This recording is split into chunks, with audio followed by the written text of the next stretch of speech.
Boa noite. Vamos então, mais um miudinho. Hoje um miudinho super especial, porque é um miudinho de aniversário, né? Já é uma tradição a gente celebrar o nosso aniversário com algum estudo especial, saindo da sequência de estudos dos versículos de Mateus, que a gente normalmente mantém, comemorando 13 anos, né? Nós iniciamos essa atividade no dia 17 de janeiro de 2012, nas reuniões na casa de Eurípides Barçanufo, em Uberaba. Posteriormente, em 2016, a gente começou a fazer os registros para o canal e não paramos mais. Então, é sempre uma alegria celebrar anos de atividade, né? Uma atividade que nunca se interrompeu, nunca houve uma pausa, né? Nem um dia sequer a gente deixou de fazer reunião, nem na pandemia. O que acontece é que, às vezes, a gente precisa fazer a reunião de forma remota, como acontece hoje, né? O pessoal que está acostumado a acompanhar deve estar estranhando aqui o cenário, né? Porque hoje poderia também ser chamado de um miudinho de verão, um miudinho litorâneo, porque eu estou gravando ele aqui do litoral, do estado de São Paulo. Eu estou na cidade de Bertioga, passeando um pouquinho com a família. E a gente não quis aguardar o retorno, né, dessas férias necessárias para estar fazendo a gravação do miudinho especial. Então, a gente está improvisando um pouco, a iluminação não está ideal, o áudio também talvez não esteja o melhor, mas a gente quis aproveitar o calor da data, né, para ter o mesmo clima de aniversário. Então, é um miudinho litorâneo, com o cenário aqui com os peixinhos, né? Eu espero que as vibrações dos amigos de Bertioga nos favoreçam. Nós temos aqui um nativo da cidade de Bertioga, o Márcio, que já nos visitou várias vezes em Uberaba. Hoje a gente está visitando a cidade do Márcio e ele está aqui participando conosco também, acompanhando a gravação do miudinho de Natal. Perdão, do miudinho de aniversário, né? Sempre próximo do miudinho de Natal. E para poder contextualizar, né, a gente tentou fazer assim digamos assim, uma manobra didática e aproveitar o contexto da viagem de férias que eu estou realizando com a família. Vim passear um pouquinho com a Juju e com o Chicão, com a minha mãe, e tentar aproveitar o ensejo desse tópico, né, desse tema viagem, para poder estar realizando o estudo de hoje. Do que eu estou dizendo? Do que eu estou falando? No Evangelho de Lucas, entre os capítulos 9 e 19, mas para ser mais exato, entre os versículos 51 do capítulo 9 e o versículo 48 do capítulo 19, existe uma sequência narrativa que Lucas realiza, né, que ele organizou, muito provavelmente, a gente imagina, sob orientação de Paulo, porque Paulo foi o redator da parte central, do miolo do Evangelho de Lucas, né? Em que Lucas descreve a caminhada de Jesus, junto com os discípulos, se deslocando da Galileia até Jerusalém. Alguns exegetas, alguns intérpretes do Evangelho, alguns historiadores chamam de a viagem para Jerusalém, né? Uma viagem que todo judeu, na época de Jesus, deveria realizar em torno de 3 vezes, ou pelo menos uma vez no ano, né? Com as festas principais, a Páscoa, a festa das tendas, né? E a festa de Pentecostes, e que Jesus realizou várias vezes com os seus discípulos, realizou várias vezes com a sua família, com a sua mãe, né? Quem assiste lá a série The Chosen, percebe isso, né, que era realmente uma viagem que fazia parte do cotidiano daquela comunidade. Mas essa viagem que Lucas descreve é a viagem em que Jesus se desloca para Jerusalém, junto com os discípulos, já para viver a experiência da crucificação, da sua paixão, né, chamada Paixão de Cristo. E essa narrativa de Lucas é uma narrativa muito especial, porque é uma jornada épica, né, uma jornada digamos assim, uma jornada do herói, né? Se a gente pensar na estrutura literária própria da antiguidade, né, da antiguidade grega, que era a epopeia, né, que foi vivida, por exemplo, pelo personagem Odisseu, ou Ulisses, na obra de Homero, na Odisseia de Homero, né? Em que ele sai da ilha de Ítaca, onde ele era rei, combate em Troia e depois faz o retorno, né? Então, isso se torna uma espécie de padrão, né? Nas narrativas épicas, né? A jornada do herói, né? O herói deixa sua terra, completa a jornada retornando para sua terra, mas não é mais o mesmo, né? Ele sai uma pessoa, retorna outra, né? Isso se torna uma constante em várias histórias, até chegar em Don Quixote, né? Em que Don Quixote ele faz a mesma coisa, ele deixa a sua cidade natal, percorre a Espanha e depois retorna para a sua cidade, enfim. Isso é uma constante nas narrativas heróicas, né? Só que na narrativa do Evangelho de Lucas, Jesus, ele não faz um retorno. Ele sai da Galileia, vai a Jerusalém, mas não retorna para a Galileia, porque em Jerusalém é crucificado. E a metáfora contida nesse não retorno do herói, no caso da narrativa de Lucas, é que Jesus não precisa retornar ao outro, porque ele é o mesmo. Ele não muda. Ele sai já pronto, né? Ele não precisa de uma jornada purificadora, ele não precisa de uma jornada de purificação ou de transformação. Ele sai da Galileia, chega em Jerusalém e não há necessidade de retornar para ser outro, porque ele é o que é, né? Ele já é a criatura perfeita, ele já é a criatura pronta e acabada, né? Então, só há esse diferencial entre as narrativas épicas clássicas e a narrativa épica descrita por Lucas no seu evangelho, né? Em que Jesus sai da Galileia e chega a Jerusalém. Quais versículos a gente pode dizer que marcam essa jornada, né?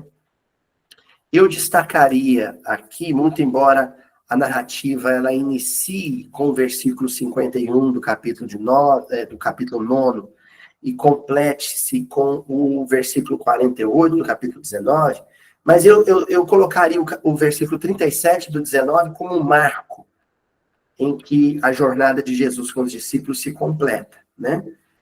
Lá no capítulo 9, ela inicia com Lucas narrando o seguinte: e sucedeu que ao se completarem os dias de sua elevação, ele manifestou o firme propósito de ir para Jerusalém. E algumas traduções dizem o propósito de viajar para Jerusalém. Tanto faz, não faz diferença nenhuma, né? Mas o versículo 51 é aquele que marca o ponto de partida, né? É o ir.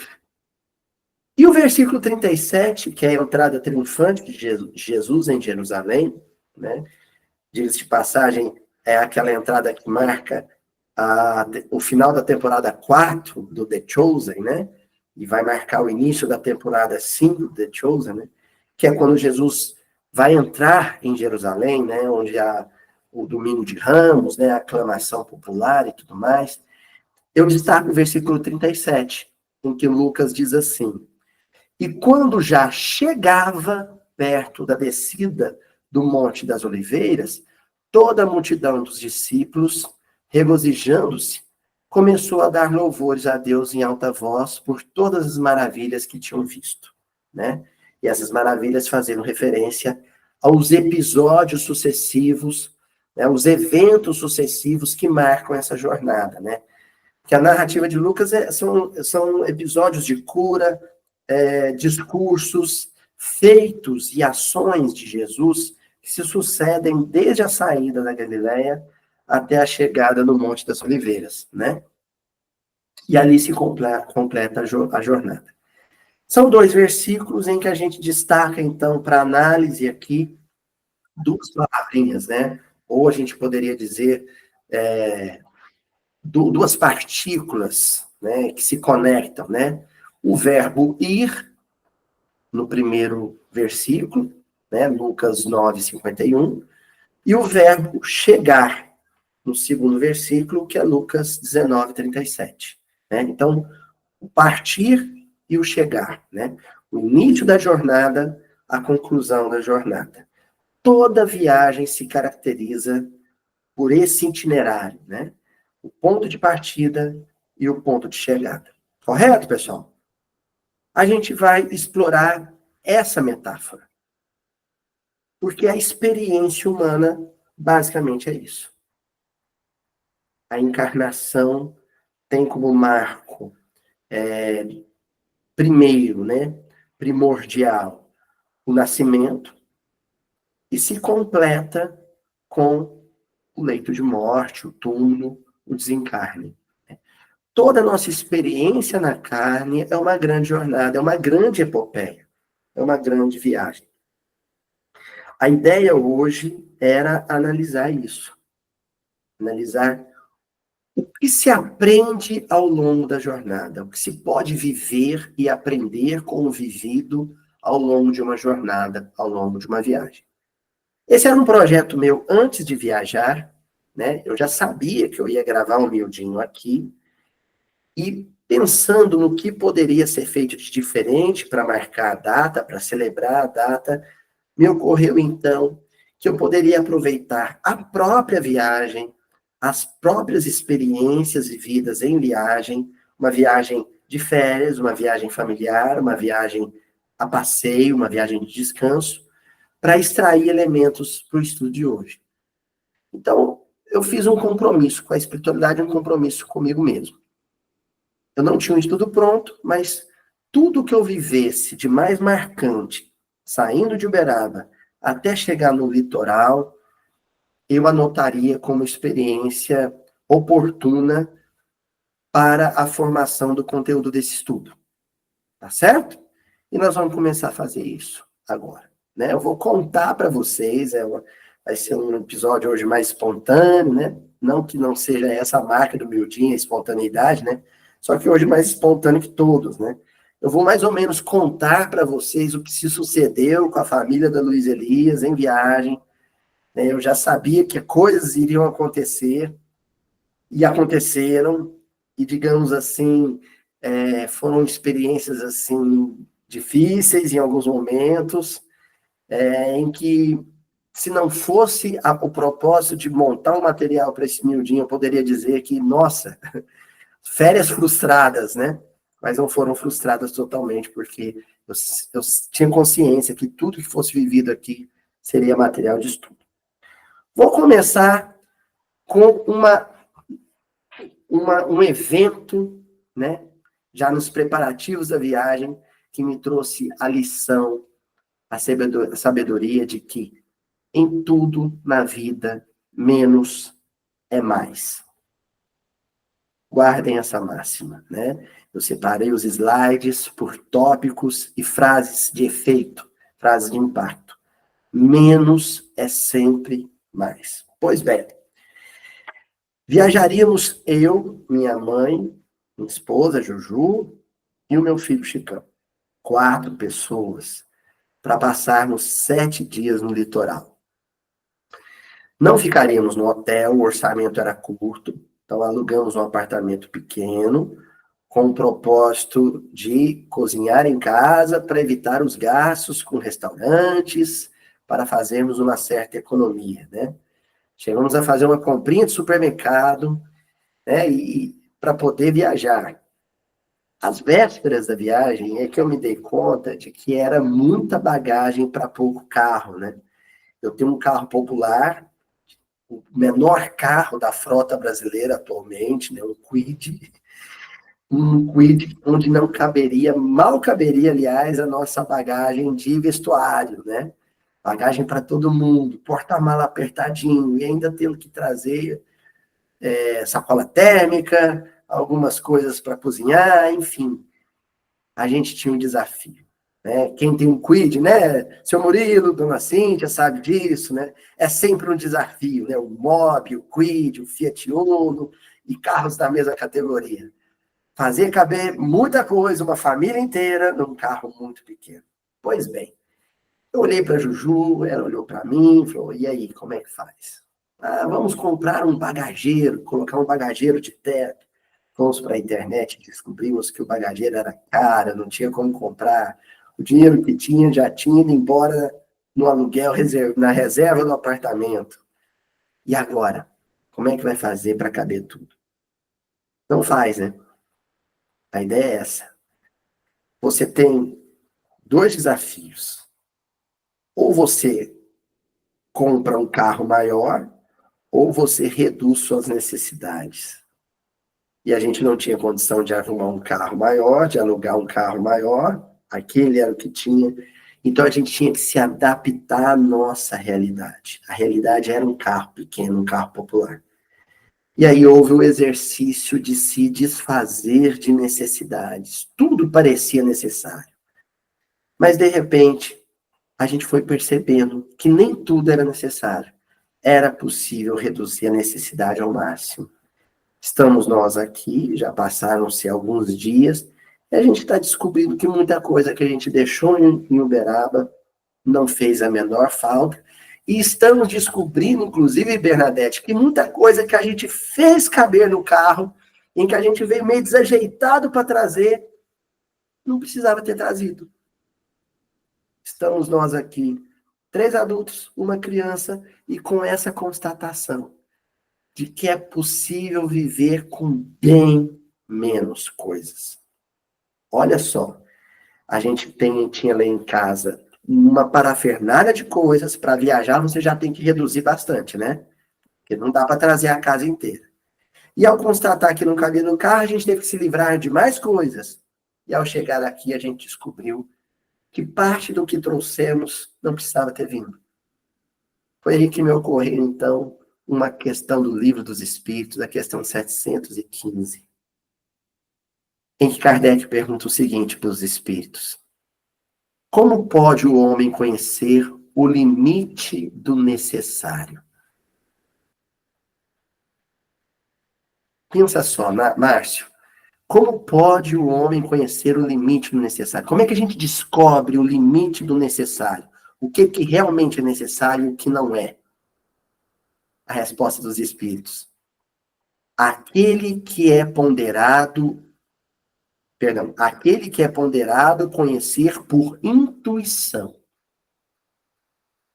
Não existe regra escrita. Ninguém vai te entregar um manual dizendo o que é necessário e o que não é necessário na sua vida. A espiritualidade não vai psicografar uma carta. Os espíritos não vão ditar um livro em que dizem exatamente o que é necessário e o que não é na sua vida. Você vai descobrir isso por intuição. E como é que vem essa intuição? Aí os espíritos completam: muitos só chegam a conhecê-lo por experiência e à sua própria custa, viajando com o quid. É assim que você descobre o limite do seu necessário. Vivendo alguma experiência que te custe algo, que te imponha um desafio, que te imponha limites, que te imponha ou te proponha desapego. E aí, essa experiência desafiadora vai te ajudar a descobrir por intuição o que realmente é necessário na sua vida e o que não é necessário. Pode ser uma viagem para o litoral com um carro pequeno e uma família grande. Ou pode ser a experiência extrema do desencarne.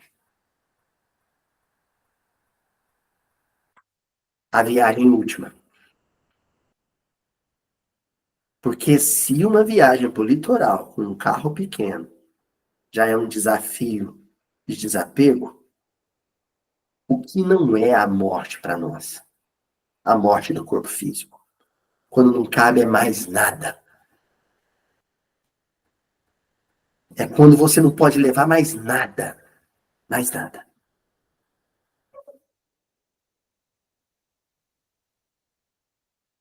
Não é? A Juju teve que sair comprando mala na véspera. Que a gente descobriu que a mala que a gente tinha não cabia.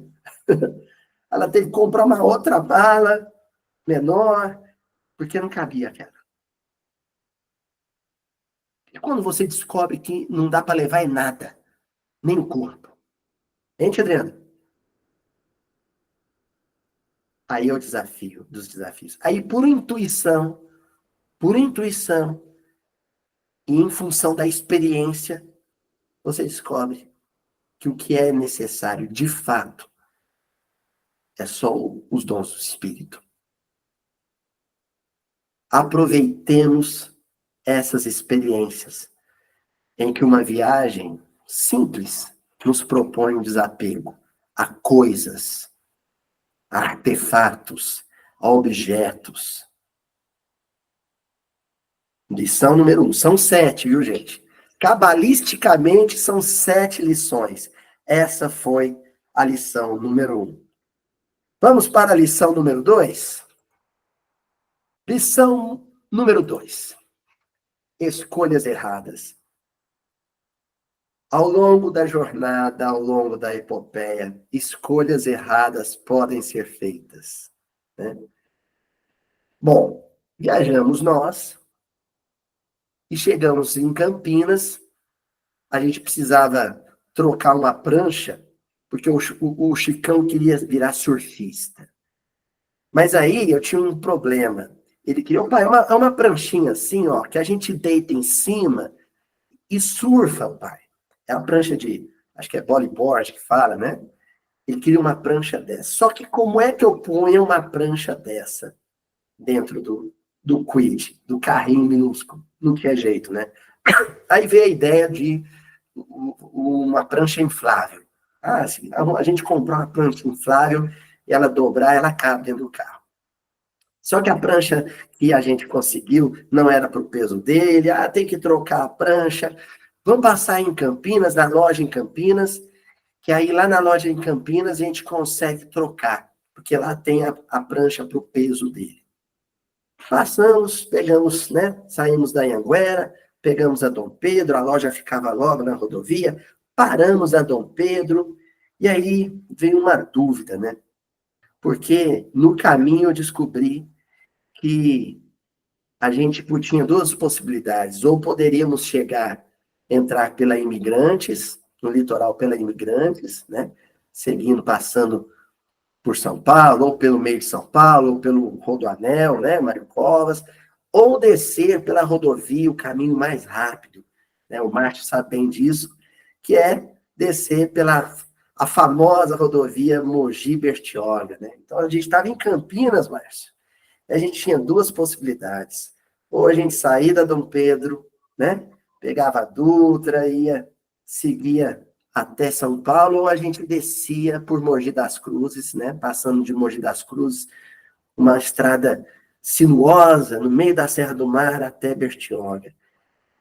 O caminho Mogi-Bertioga era muito mais rápido, né?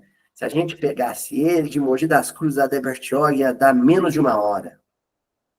E o caminho, contornando por São Paulo, pela Imigrantes, ia dar coisa de 2 horas a mais. E aí eu estava lá nessa loja, né, de artigos esportivos, trocando a prancha do Chicão, quando eu resolvo tirar essa dúvida com um tio meu, que viaja muito para o litoral. E aí ele pega e fala assim, olha, eu acho que você devia seguir pela Imigrantes, né? Evitar essas rodovias com tempo de chuva, você devia evitar essas rodovias, a Tamoios, evitar a Mogi Bertioga, acho que você devia seguir a primeira vez que você vai, se não está acostumado, se não conhece bem, acho que você devia ir para um caminho mais de pista dupla, com mais estrutura, que você conheça. Essa foi a orientação que eu ouvi, gente. Acontece que eu pensei, mas o caminho mais rápido, mais fácil, é a Mogi Bertioga, Márcio. Estou falando Márcio porque o Márcio é daqui, né? Ele conhece melhor que eu a rodovia. E aí eu resolvi fazer essa jornada pelo caminho mais fácil e mais rápido. Seguimos então para Mogi das Cruzes. Entramos na rodovia Mogi Bertioga.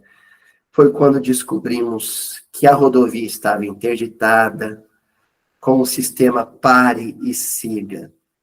Entramos no engarrafamento e ficamos no engarrafamento 4 horas. das 5:30 da tarde, perdão, da 1:30 da tarde até as 5:30 da tarde. Detalhe, caiu um pé d'água, choveu, e a gente preso dentro do carro, quilômetros de engarrafamento para frente, quilômetros de engarrafamento para trás, e a gente preso no carro. Uma família inteira, num carro apertadíssimo, durante 4 horas, né? E foi aquele sufoco, aquela aflição. Como é que a gente define? Evangelho de Marcos, capítulo 4, versículo 24, fala de Jesus. Atentai vós que ouvis. Quantas vezes na vida a gente recebe uma orientação amiga, uma orientação de quem tem mais experiência, uma orientação de quem viveu uma determinada experiência antes de nós. A gente pondera e resolve sempre o caminho, decidir eu escolher o caminho mais fácil, o caminho mais rápido. E as facilidades muitas vezes não nos levam a lugar nenhum. Entre o caminho mais longo, mais árduo, mais difícil e o caminho mais rápido, a gente escolhe o caminho mais rápido, o caminho das facilidades. Se esquecendo que o caminho das facilidades muitas vezes vai nos impor perigos desnecessários. Não é assim? E a gente acaba cedendo às facilidades, vivendo perigos que não estavam na nossa programação reencarnatória, problemas que nós não precisávamos viver, simplesmente porque tapamos os nossos ouvidos. No meu caso, o conselho vinha de um tio, mas na jornada entre o berço e o túmulo, o conselho vem sempre da espiritualidade. A gente escuta os conselhos, às vezes, quando desprendemos do sono, né? Emancipamos do sono, do corpo durante o sono, encontramos com nossos avalistas reencarnatórios, eles nos aconselham. Muitas vezes eles sugerem um ente querido, um amigo querido que nos aconselha, são os nossos benfeitores desencarnados, falando por eles, falando através deles, mas a gente cede às facilidades. Na carreira profissional, na experiência familiar, nas tarefas espíritas, a gente tapa os ouvidos. A gente deixa de atentar para aquilo que a gente ouve. Porque atentar não é só ouvir. Atentar é executar o que ouviu. É fazer o que ouviu. Entendeu? Porque uma coisa é eu ouvir. Outra coisa é eu pôr em prática aquilo que eu ouvi. É eu assumir a conta e o risco de ouvir com acerto alguém que tenha mais experiência, alguém que esteja talvez mais bem intuído, mais bem inspirado do que eu. Às vezes alguém que não viveu a experiência tanto quanto eu não vivi, mas alguém que está em sintonia melhor e que vai me aconselhar. Mas eu vou ceder às facilidades. Pois bem, essa foi a primeira desventura que eu vivi com a família no caminho para Bertioga, né? 4 horas de engarrafamento. E vocês devem estar pensando aí, e aí, Aloysio? Depois de 4 horas, chegou em Bertioga? Não cheguei em Bertioga. A tia Adriana já deve falar, meu Deus, o que esse menino aprontou? 5:30 da tarde, né? A gente já aflito, aí já começa a bater aquela angústia, aquela aflição, e é onde você começa a fazer oração, né? Aí vem a prece, aí você começa a ceder um campo mais favorável para os espíritos. Você começa, a princípio, se arrepender. Nem de ter seguido aquele caminho, mas de ter feito a viagem. Não é assim? Você fala, por que eu fui inventar de sair de Uberaba? Podia ter ficado em Uberaba. Por que eu fui, meu Deus, fazer essa viagem? Até que eu ouvi o meu filho falar atrás assim, e meu coração apertou. Porque tem esse detalhe, né? Eu fiz essa viagem porque meio sem recursos, sem condições de fazer essa viagem, mas porque o Chico falou para mim um dia assim: "Ô pai, um dia você me leva para conhecer o mar?" O pessoal da internet que está acompanhando, mar que é daqui, isso vindo da boca de um mineirinho, é um negócio muito forte. E ele falou: "Pai, você me leva para conhecer o mar?" E eu acabei cedendo ao pedido do Chico, né?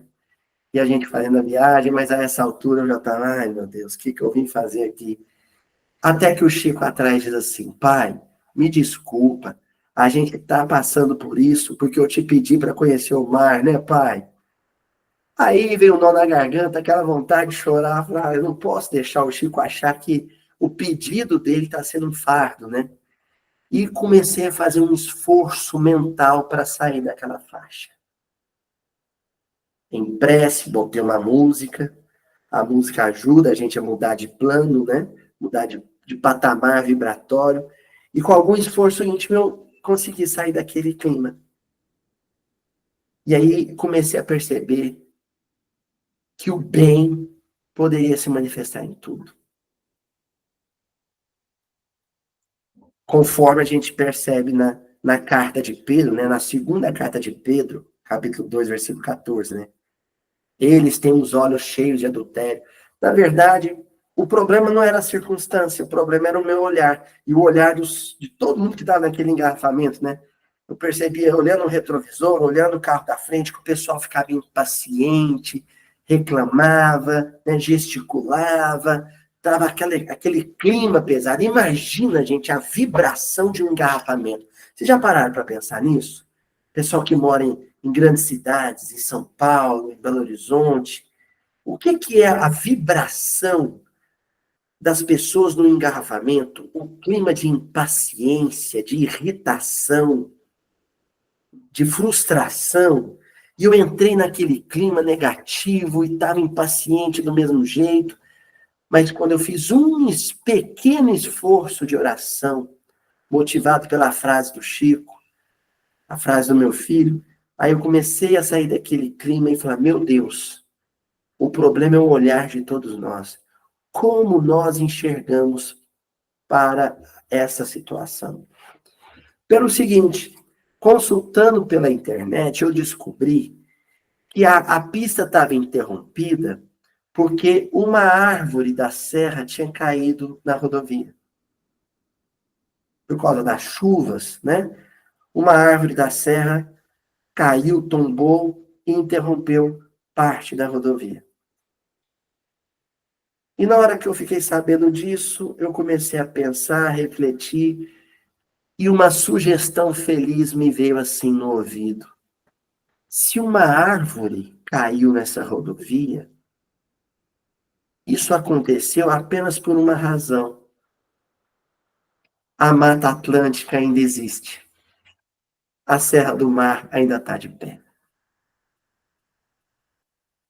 Aí me veio um sentimento de contentamento, porque eu sou um apaixonado pela Mata Atlântica, eu sou um entusiasta da Serra do Mar, né? Talvez a parte mais preservada da Mata Atlântica brasileira seja justamente a Serra do Mar. Eu estava no meio, no coração da Serra do Mar. Aquela Serra do Mar, a mesma Mata Atlântica que viu os primeiros colonizadores aqui chegarem, né? Uma porção tão preservada na Mata Atlântica. E aí, quando me ocorreu isso, eu comecei a olhar para o lado, eu deixei de olhar para a fila de carros e comecei a olhar para o lado e ver as bromélias que só se encontram aqui. Uma na cada serra. Comecei, né? O Márcio sabe disso. As bananeiras, bananinha ouro. Eu vi um cacho de bananinha ouro. Falei, meu Deus, que maravilha, que tesouro que é isso.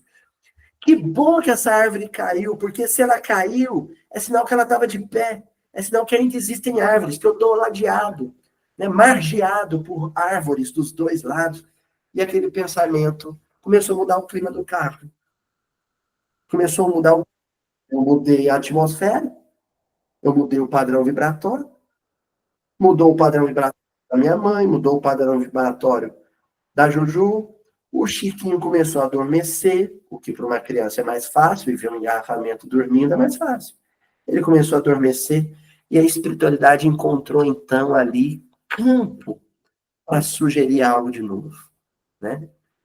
Já era 5h40 da tarde, e já para mim já estava claro que a gente ia passar a noite naquele engarrafamento, né? Não havia chance de avançar. Ainda faltavam 28 quilômetros dos 34 quilômetros. E aí me ocorreu que eu deveria fazer o retorno. Mas antes disso, eu queria chamar a atenção para uma coisa. O pouquinho que andou o engarrafamento, quando eu ainda estava numa vibe negativa, né?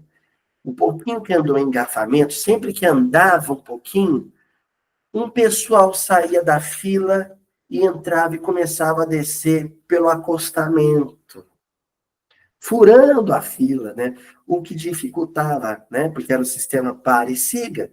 Então, se você forma uma segunda fila marginal, uma fila clandestina descendo pelo acostamento, lá na frente a coisa vai, né, vai ficar entupido a saída, a passagem de carro, e aí deixar o engarrafamento mais moroso.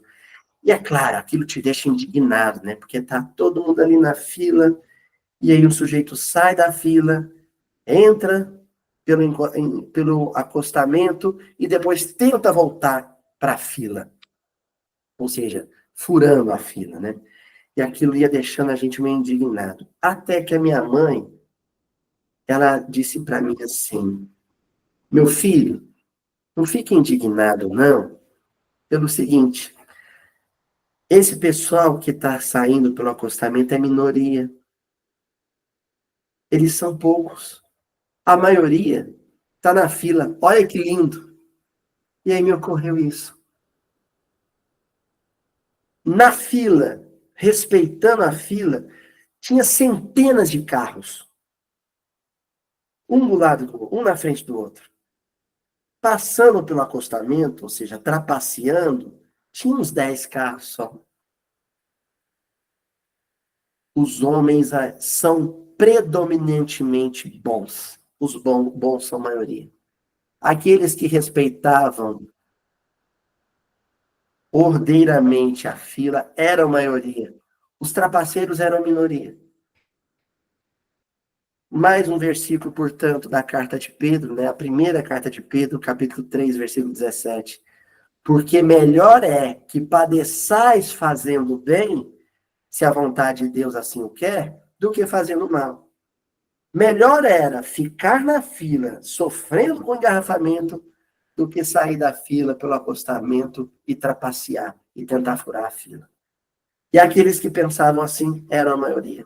Então, gente, os bons são a maioria. Essa é a lição desse tópico aqui da nossa aula. Sempre que vocês virem na televisão, nos noticiários, pessoas que burlam a lei, que desrespeitam as regras da vida social, que trapaceiam, que criam embaraços, prejuízos para os colegas de sociedade.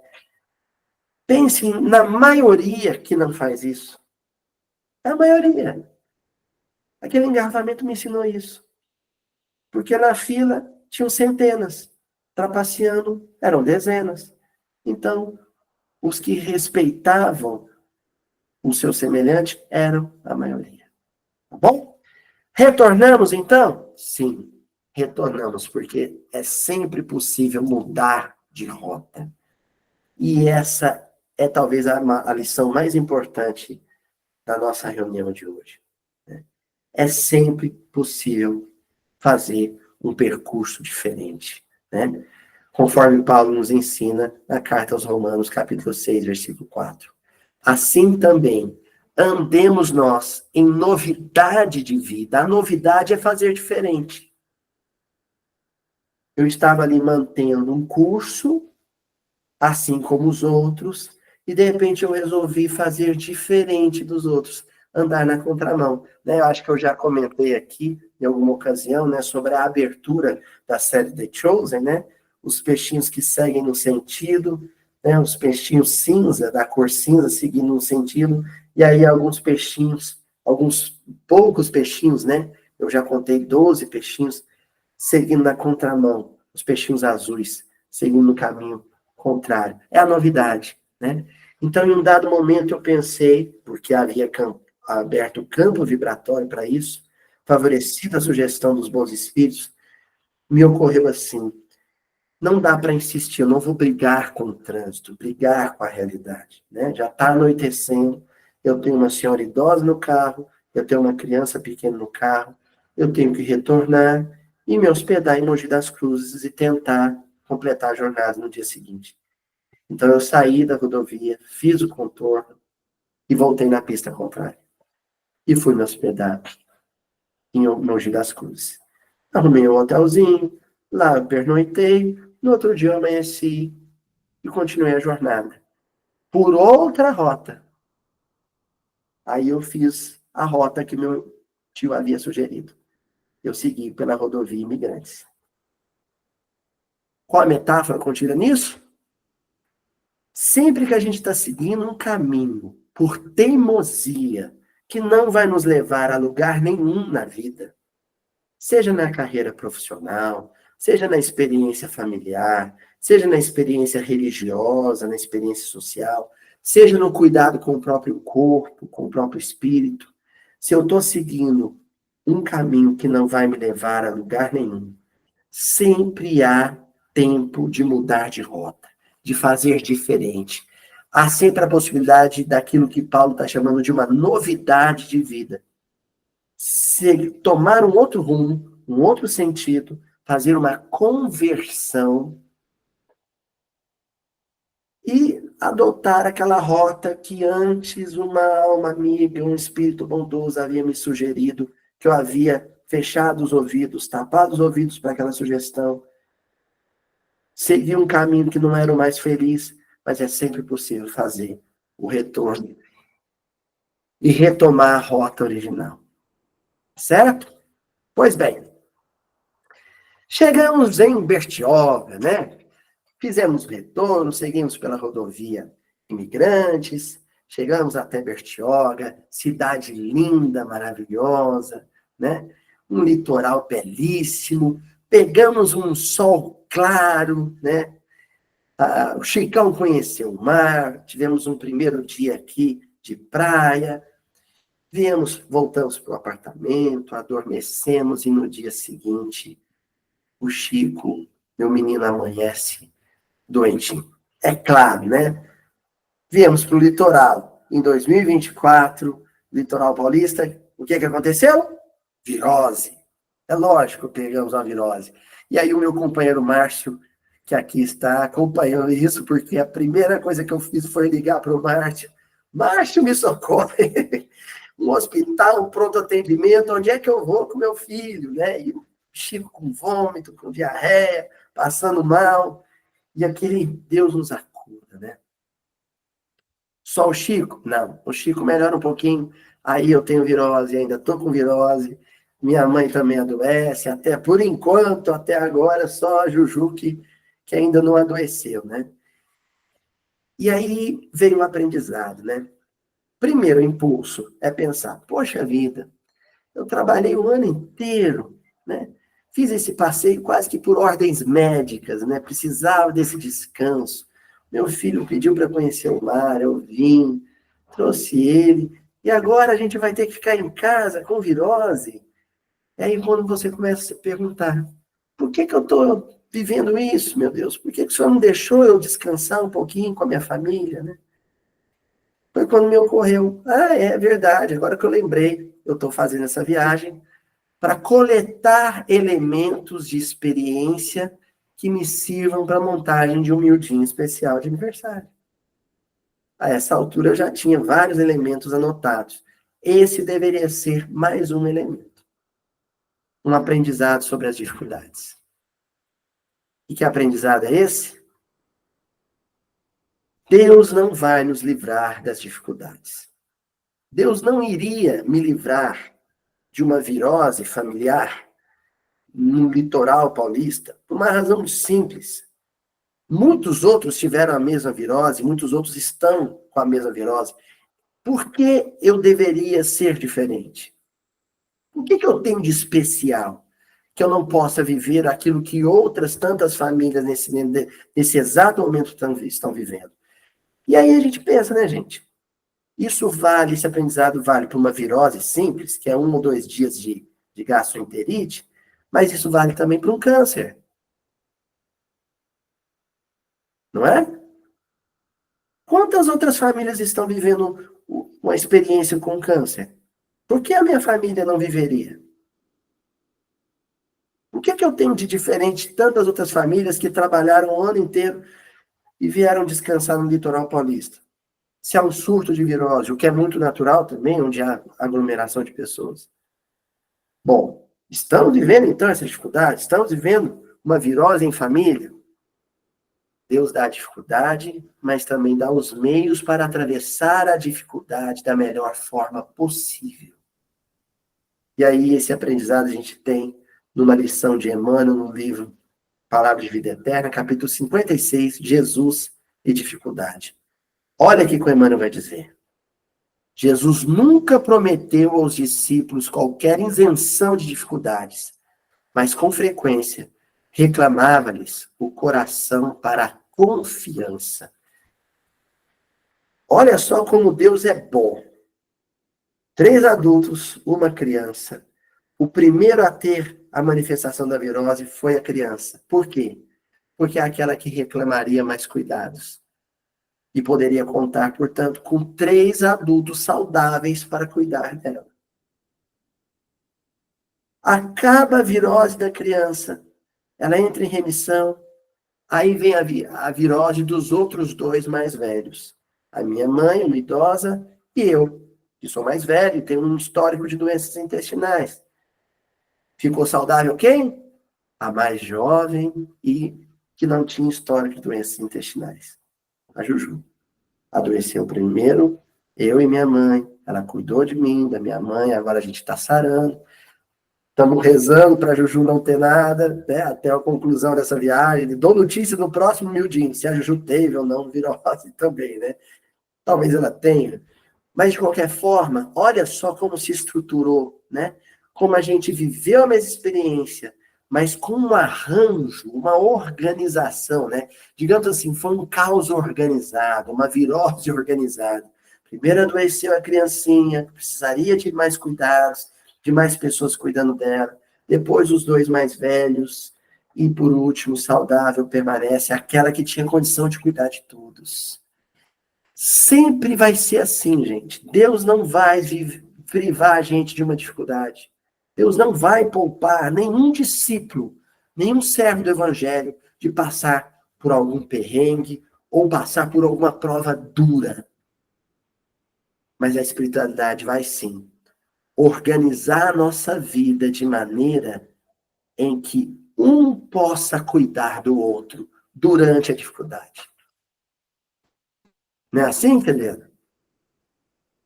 O problema vem gigante, mas ele vem no momento da vida em que um esteja em condições de cuidar do outro mais frágil. E a gente vai ser muito ingrato com Deus se a gente desconsiderar a estrutura que a espiritualidade foi organizando para que quando chegasse a dificuldade a gente estivesse pronto para atravessá-la e se fixar só no fato de que está vivendo a dificuldade. Esse foi o 7º e derradeiro aprendizado com essa viagem até agora, né? Daqui 2 dias eu retorno para Uberaba, né? A jornada do herói se completa, né? Cenas dos próximos capítulos. Eu vou dar notícias do que mais eu aprendi com essa viagem. Mas até hoje, na gravação do episódio, foram esses aprendizados, né? E aí, a gente... aliás, tem mais um aprendizado. Eu estava esquecendo desse aprendizado, mas esse eu não aprendi com a experiência em si, mas eu aprendi com a voz da experiência que a anciã, a matriarca aqui presente, que foi a minha mãe, né? Que foi ontem quando a gente foi, aliás, antes de ontem, né? Ontem estávamos todos adoentados com a virose, né? Antes de ontem a gente foi fazer um passeio para ver o pôr do sol na praia. Aliás, nem foi onde a gente está hospedado, a gente foi num bairro ao lado aqui, que é um bairro bacana, né? Do pessoal com mais dinheiro, bairro chique, a gente foi lá para conhecer o bairro. E aí a gente foi na praia para ver o pôr do sol. Só que a minha mãe, ela tem artrose nos dois joelhos, então ela não dá conta de longas caminhadas, né? Eu levei o carro, ela tem a carteirinha, até a vaga de idoso, parei o carro ali, ela tentou caminhar um pouquinho, mas quando ela viu a extensão de praia que ela ia ter que caminhar, ela falou, meu filho, eu não dou conta de caminhar para ver o pôr do sol, né? O joelho impôs essa limitação. Ela ficou triste, acabrunhada, revoltada? Não, de modo algum. Ela falou para mim, me leva até aquele jardim ali, aquela mureta, me põe sentadinha ali, que eu já vou ficar feliz de ver você, a Juliana e o Francisco passeando na praia. Essa seria a alegria dela. Eu falei, mãe, mas eu vou ficar doído de deixar a senhora aqui. Ela falou, faz isso que eu vou ficar feliz. Aí eu caminhei com ela até a muretinha onde ela ia sentar. Só que aproximando da muretinha onde ela ia se sentar, eu notei que do lado do lugar onde ela ia se assentar tinha duas latas cheias de lixo. O lixo da praia, de um dia de praia. Os lixeiros, os funcionários tinham recolhido, os funcionários do condomínio tinham recolhido e estava tudo acumulado ali. Um cheiro terrível de lixo acumulado. Eu falei, mãe, eu não vou te deixar aqui por causa desse lixo. Ela, não, meu filho, tá limpo aqui onde eu vou sentar. Eu falei, não, mãe, mas o cheiro tá ruim.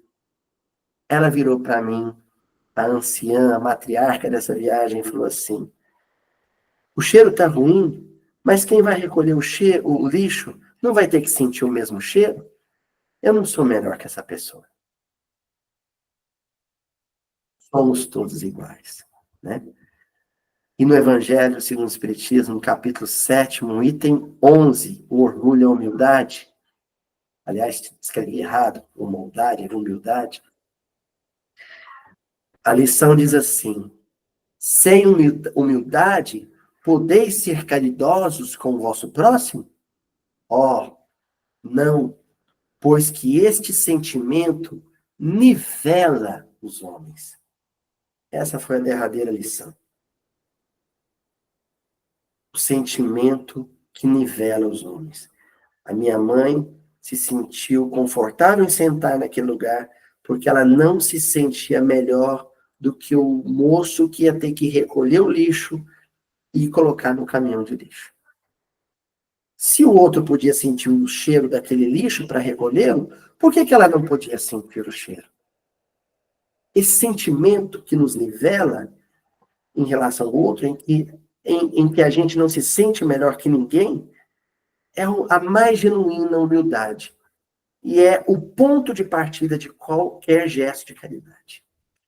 Foi a última coisa que eu aprendi até agora, né? E fechamos com Roberto e Erasmo Carlos, as curvas da Estrada de Santos, né? Eu tomei para chegar aqui em Bertioga, o mesmo caminho que eu vou fazer para retornar, porque a Mogi Bertioga ainda está interditada, com o sistema Aparecida. Vou pegar de novo as curvas da Estrada de Santos e o Roberto e Erasmo, nessa música, nesse clássico da música popular brasileira, num trecho eles dizem assim, se acaso numa curva eu me lembro do meu mundo, eu piso mais fundo, corrijo no segundo, não posso parar.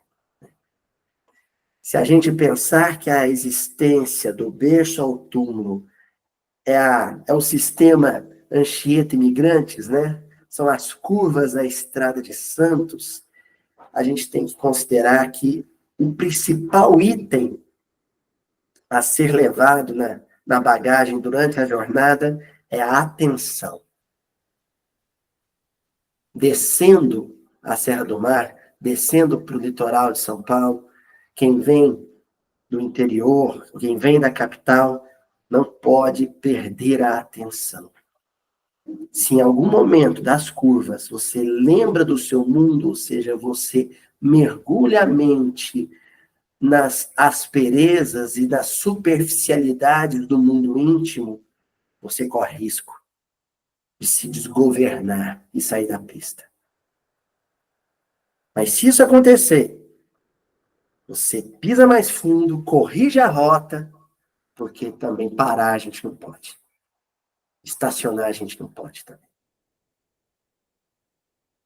Com atenção e sempre mantendo a toada, não podemos parar nunca.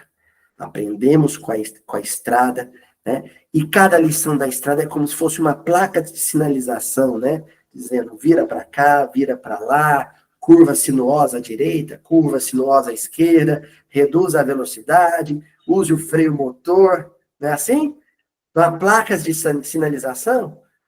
Então a gente pode dizer que numa jornada do berço ao túmulo, cada experiência vivida é uma placa de sinalização nos mostrando como conduzir o carro da nossa vida.